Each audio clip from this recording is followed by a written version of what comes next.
Okay mga ka-DJ, magluluto tayo ng kare-karing balat. Karinderya style po, karinderya style. Yan, magigisa na tayo ng bawang sibuyas. Nako, napakadali lang po na itong kare-karing gagawin natin. Basta sundin nyo lang po yung procedure.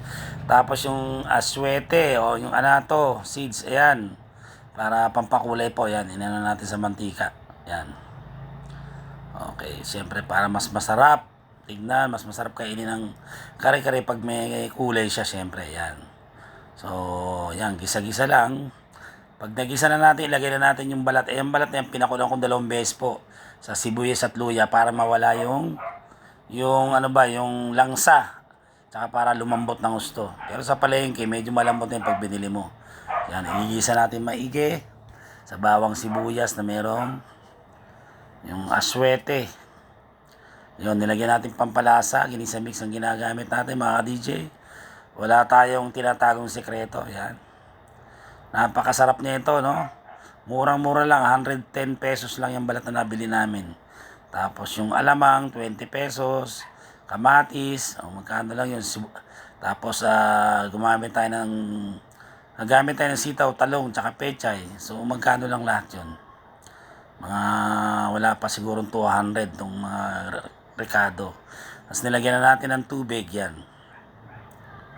Yan, dinagdagan natin. So tansyahin nyo na lang po yung tubig. Tapos tsaka tatakpan natin yan. Hintayin natin kumulo mga ka-DJ.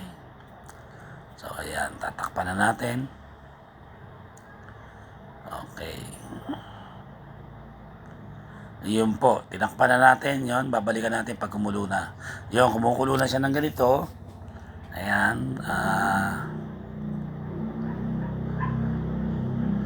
So, hindi muna tayo maglalagay muna ng asin kasi may alamang tayo eh.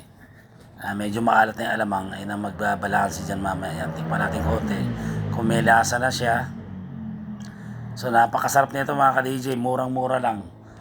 Napakatipid nito, no? Hindi kagagastos ng malaki. Yan, takpan uli natin. Tayo nating mag-thicken yung sauce medyo lumapot. Yan. Yan. So, yan, malambot na yung balat niya kasi 2 beses ko na napakulong kanina. Once na ganyan na po yung itsura, pwede natin lagay yung peanut butter. Yan, binili ko sa palengke, nasa ano lang, 35 pesos ba yun, naka-plastic. So, yan, haluin nyo lang maigi para walang buong peanut butter sa iba kasi. Kung kumain kami ron sa Binyan Laguna, doon sa kare-kare ni Balat, mabuo-buo pa yung peanut butter kaya hindi namin nagustuhan. So, yan, haluin maigi, kailangan malusaw maigi yung peanut butter. Yan, yan. Nilagay na natin lahat. Yan, di ba? Diba? Madali lang po mga ka-DJ. Meron ka ng kare-karing masarap, no? Kare-karing balat. Balat ng baka po yan mga ka-DJ. Yan, tapos pag isunod naman natin to yung giniling na bigas. Yan, sinanghag natin kanina. Yan, magpapabango yan at saka magpapalapot. Yan. Yan ang mga sikreto sa masarap na kare-kare. Hindi na siya sikreto kasi sinabi ko na eh. Di ba? Ayan o. So, yan. So, hihintayin natin na makuha natin yung lapot na gusto natin. Yan. Nakita nyo, lumalapot. Tapos takpan natin. Tapos balikan natin. Yan. Wow, eto. Pwede na to, no? Medyo malapot na siya. Kaya pag ganito na po yung itsura, pwede nyo nang ilagay yung mga gulay. Itong gulay na i-blanch na natin. Pag sinabing blanch, naglaga tayong tubig. Yan, parang nilaga na natin siya. Yan, kaya medyo malambot na yan. Konting luto na lang yan. Okay na yan. Ha? Goods na yan mga ka-DJ. Yan, yung pecha, yung sitaw. Talong ang ginamit natin. Hindi na tayo gumamit ng puso ng saging. Kung gusto, pwede naman. Hindi type ni Commander yung puso ng saging. Siguro yung puso ko. Corny, no? Takpan natin yan. Eto na, nakuha na natin yung consistency na hinahanap natin mga ka-DJ. Yan, no? Wow, yan. Okay mga ka-DJ, ito yung ating finished product. Ang kare-karing balat ni DJ Master, Karinderya style po. Yan, no? Napakasarap naman. Itsura pa lang, di ba? Ayun, tapos plus may alamang kapang ganyan, nagmamantika. Wow, perfect combination po mga. Okay mga ka-DJ, finally yun. At naluto rin natin tong Kare-karing balat ng baka, karinderya style po yung ginawa natin. Tapos syempre, nagluto rin tayo ng alamang, yan partner niyan, no? Okay, excited na tayo mga ka-DJ. Ayaw makisama ng ating tripod. Kaya bibili na tayong bago mga ka-DJ. Yan. Okay, titikman na natin. No? Sisintensya ko na. Ano ba? Yung balat kasi nakaraan sabi, palpak daw yung ano. Yan, no? Ano ba? Uy, malambot siya. In fairness. Lagyan natin ng pechay. Lagyan natin ng sitaw. At talong. Tapos lagyan natin siyempre ng alamang. Yan. One big bite.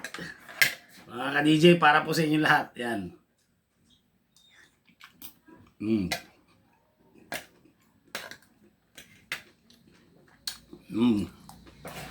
Ang lamit ng balat. Isa pa. Malambot, malasa, tama-tama. Ayan. Isa pa mga ka-DJ, talagang hindi ko na mapigil mga ka-DJ. Gutom na tayo, yan o. Isa pa. Ang lambot. Subukan nyo na itong ano. Kare-karing balat, karinderya style. Napakamura lang.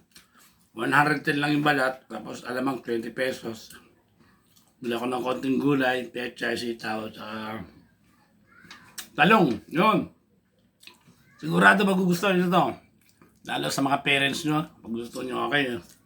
Yun, maraming salamat sa ating sumama. Sa balik na ito, kare-karing balat ni DJ Master, karinderya style. Yun, hanggang sa muli. Ito po si DJ Master nagsasabing laban lang. God bless you all. See you in my next vlog. Bye.